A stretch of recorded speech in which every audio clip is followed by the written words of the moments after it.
नमस्कार, स्वागत है आपका और आप देख रहे हैं अपना यूट्यूब चैनल रीमेक इट बार। प्राण एप्लीकेशन का रिजेक्शन कैसे करें? मतलब विशिष्ट शिक्षक, वो नियोजित शिक्षक जो सक्षमता परीक्षा पास करके विशिष्ट शिक्षक बन गए हैं और वो जब विशिष्ट शिक्षक बन गए हैं तो ईपीएफ से निकल के वो एनपीएस की तरफ बढ़ रहे हैं। और इस एनपीएस में जैसे ईपीएफओ में यूएन नंबर होता था यानी यूएन कार्ड बनता था, यूनिवर्सल अकाउंट नंबर होता था, उसी तरह एनपीएस में भी प्राण कार्ड बनता है। तो इसी क्रम में प्राण कार्ड के लिए अप्लाई किए गए थे, पिछले महीने अप्लाई किए गए थे। तो पूरे बिहार में अलग-अलग जिलों ने पत्र निकाल के पूरे बिहार में उन सारे एप्लीकेशन को आपको कलेक्टिवली रद्द करने का यानी रिजेक्ट करने का आपको आदेश जारी किया। रद्द करने के पीछे कई कतिपय कारण थे। अब हुआ क्या है कि जिन लोगों ने आपको 30 तारीख तक आवेदन दिए हैं, लेकिन अभी तक उनको रिजेक्शन का मैसेज नहीं आया है। आदेश में यह कहा गया था कि आपका ये जो पहला जो आपने एप्लीकेशन है यानी जो प्राण के लिए आपने अप्लाई किया है वो रिजेक्ट होगा। उसके बाद आप फिर से दोबारा अप्लाई कीजिएगा। इन चीज़ों को आप लगा के और टाइप करके यानी उनको फीड करके।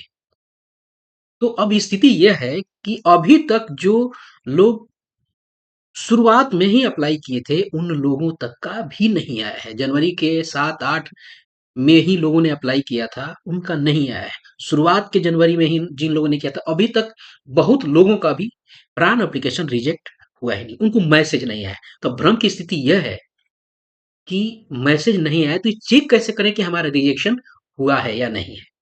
सब लोग विभाग में जा नहीं सकते। तो इस वीडियो के माध्यम से हम आपको बहुत आसान स्टेप्स के माध्यम से बताएँगे कि आपका प्राण कार्ड का जो एप्लीकेशन है वो रिजेक्ट हुआ है या नहीं।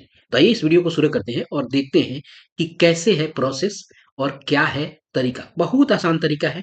तो चलिए वीडियो को शुरू करते हैं। वीडियो को शुरू करने से पहले आपसे एक आग्रह है कि यदि आप पहली बार वीडियो देख रहे हैं तो आप मुझे अपने साथ जोड़ें, चैनल को सब्सक्राइब करें। चैनल के सब्सक्राइब करने से मुझे आपका साथ मिल जाएगा। तो आइए वीडियो शुरू करते हैं, देखते हैं कि कैसे ये काम करेगा।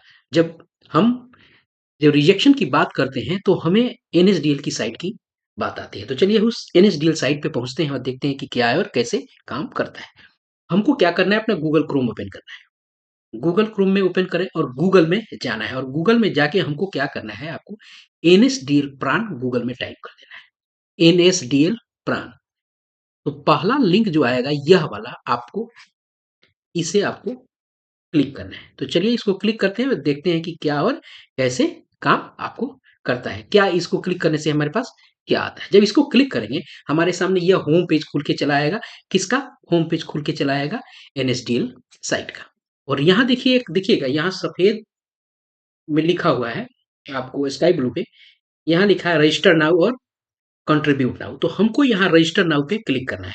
आइए हम रजिस्टर नाउ पे क्लिक करते हैं और देखते हैं कि कैसे ये क्या काम करता है। हमने रजिस्टर नाउ पे क्लिक किया तो आपके सामने खुल के इस तरह का पेज फिर सामने आ जाएगा। अब यहाँ क्या करना है, यहाँ कौन सा करना है, आपके मोबाइल में हो चाहे लैपटॉप में हो। अगर मोबाइल में थोड़ा सा ये वो दिखेगा आपको, वर्टिकल दिखेगा यानी ऊपर लंबा सा दिखेगा। तो आपको देखना है उसमें गवर्नमेंट सब्सक्राइबर वाला कौन सा है। तो गवर्नमेंट सब्सक्राइबर वाला पे आपको देखना है, इंडिविजुअल सब्सक्राइबर नहीं देखना है, और भी कुछ चीजें होंगी नहीं देखना है। आपको देखना है गवर्नमेंट सब्सक्राइबर और वहां देखना है रजिस्टर नाउ।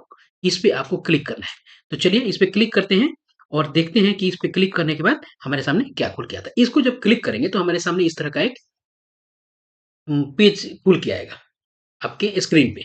अब आपको यहाँ करना क्या है, अब आपको यहाँ अपना डेट ऑफ बर्थ डालना है। अब आपको यहाँ अपना पैन नंबर डालना है यानी परमानेंट अकाउंट नंबर डालना है, मोबाइल नंबर डालना है और आप ईमेल आईडी डालना है।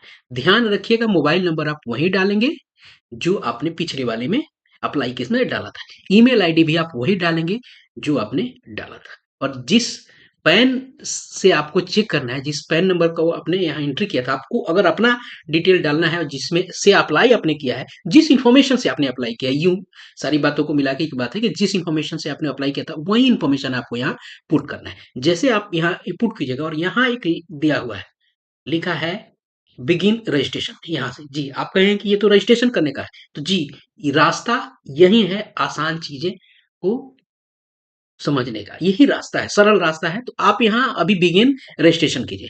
यहाँ ध्यान रखिएगा प्राण रजिस्ट्रेशन आप यहाँ कई बार कर लीजिएगा, जब तक उससे आगे फर्दर नहीं बढ़िएगा कंफर्म नहीं होगा। ये आपको जो करना है अभी यही देखिए यहाँ जैसे कीजिएगा आप, करने के बाद होगा क्या कि आपके सामने स्क्रीन पे चीज़ खुल के इस तरह की चीज़ आ जाएगी। अब देखिए यही मेन चीज़ है। चलिए यही चीज़ों को हम देख लेते हैं यहाँ क्या है। तो यहाँ देखिएगा यहाँ डेट ऑफ बर्थ आपका टाइप हो जाएगा, हुआ रहेगा, आपका permanent account number, mobile number, आपका ईमेल आईडी। अब आपको देखना है यहाँ क्या, अब आपको आना है इस जगह पे, ऊपर जो लाल एरिया में चीज़ें लिखी हुई हैं, इस पे यहाँ देखना है। अब यहाँ क्या कह रहा है पहले वाले में? Duplicate mobile number exist in CRA system, please try different mobile number, यानी आपका मोबाइल नंबर अभी भी रजिस्टर्ड है। Duplicate email ID already exist in CRA system. उसके बाद सेंट्रलाइज्ड रिकॉर्ड आपको एजेंसी कही जाती है उसको, वहां अभी भी रजिस्टर्ड है। This is already A registration pending payment with pan you have entered, यानी जिस पैन से आपने अप्लाई किया है वो आपको ऑलरेडी रजिस्टर्ड है, यानी अभी भी रजिस्टर है, यानी ये रिजेक्ट नहीं हुआ है, ये रिजेक्ट नहीं हुआ है। अगर इस तरह के डुप्लीकेट वाले मैसेज आपको मिलते हैं, लिखा रहता है कि ऑलरेडी रजिस्ट्रेशन पेंडिंग, यानी आपका रिजेक्शन अभी नहीं हुआ है, अभी भी आप क्यू में है कि आपका जो प्रान नंबर के लिए एप्लीकेशन फर्दर प्रोसेस में जा रहा है। अगर अब आप बात आती है कि रिजेक्ट हो जाएगा तो क्या होगा, तो रिजेक्ट हो जाएगा तो ये मैसेज आपको नहीं मिलेगा, ये मैसेज आपको नहीं मिलेगा, ये मैसेज नहीं आएगा, और सीधे वो क्या हो जाएगा, आगे चला जाएगा ओटीपी के मोड में, यहाँ आगे ये बढ़ जाएगा, ये आगे ये चला जाएगा। अगर ये मैसेज आता है तो समझिए अभी आपका रिजेक्शन प्राण एप्लीकेशन का नहीं हुआ है। सबसे आसान और सरल तरीका है री रजिस्ट्रेशन का प्रोसेस। जी हाँ, तो ये तरीका था अपने रजिस्ट्रेशन के प्रोसेस को जानने का कि आपका रजिस्ट्रेशन रिजेक्ट हुआ या नहीं हुआ। बहुत सरल और देहाती फंडा है, बस इसी तरीके से जानिए। कैसे आगे बढ़ेगा, आपका कहाँ तक पहुँचा, वो जानने के लिए दूसरा व्यवस्था वहाँ भी डालने पर चीज़ें दिख नहीं रही हैं, क्योंकि अभी भी वो चीज़ें नोडल ऑफिसर के पास अटकी पड़ी है। अगर आपको जानना है कि आपका स्टेटस क्या है, तो नोडल से अगर आगे चला जाता है, ट्रेजरी की तरफ आगे एक कदम आगे बढ़ता है, तो वहाँ स्टेटस दिखने लगेगा। इसके लिए वीडियो उपलब्ध है, आप जाके चैनल पे प्लेलिस्ट में देख सकते हैं। तो इस वीडियो में इतना ही, मिलते हैं जल्दी ही इसी तरह की इन्फॉर्मेशन के साथ। अपना ख्याल रखें। जय हिंद।